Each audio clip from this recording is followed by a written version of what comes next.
Hi, this is Brett with Piano Aha, and today we want to talk about how you can see at a glance how many different piano keys there are.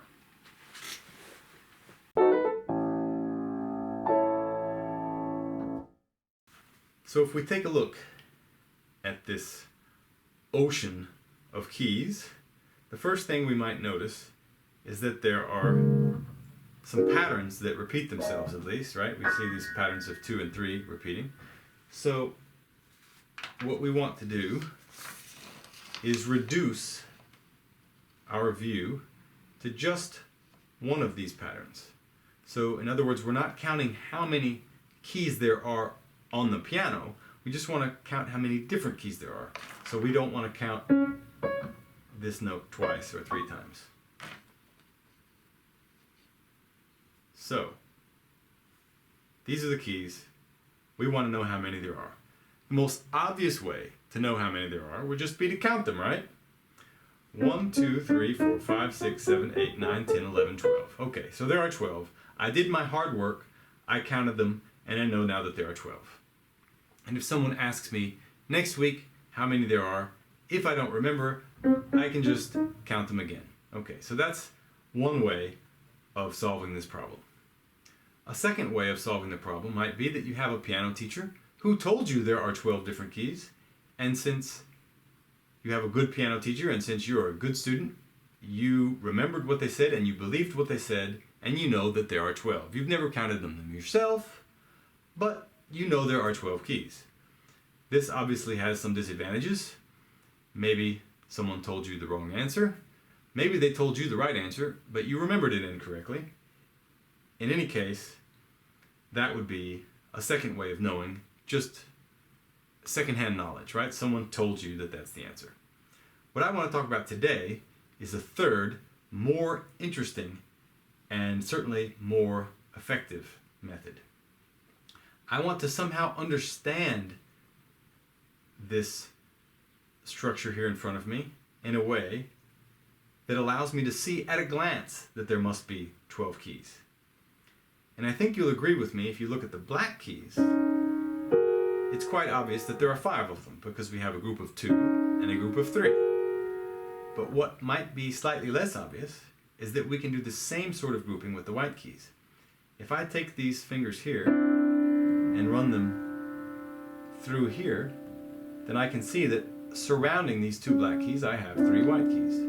And surrounding these 3 black keys I have 4 white keys, right?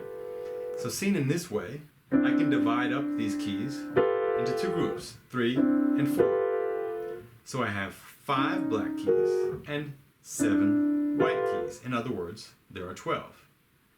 Now, if I have forgotten in a week how many piano keys there are, instead of having to go through and count each one of them, I can just see in my mind's eye, well, obviously the answer must be 12 because I have 5 plus 7.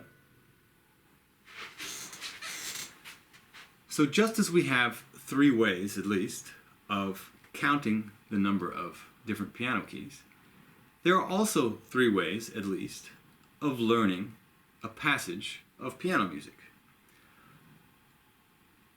If we think of the same analogy, we might think of the first way being counting.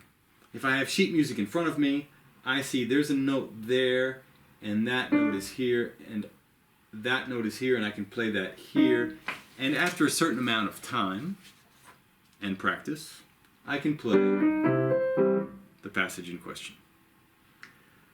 A second way might be, I have a piano teacher, he tells me, or she tells me, that this is a note, and this is a note, and this is the next note, and then you play these 2 together, and then I play these 2, and then at the end of the day, I know how to play it. In other words, because someone told me how to do it.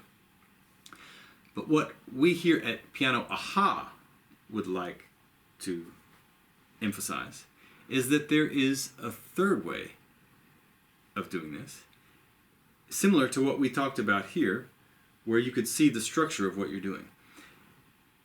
If you can find a way in a passage to make it make sense, to make it seem like it couldn't really have been a different way, because if you look at it with this grouping or with this grouping and you see a structure here and a structure here, then it makes sense that it would have to be that way, and you can play it as well.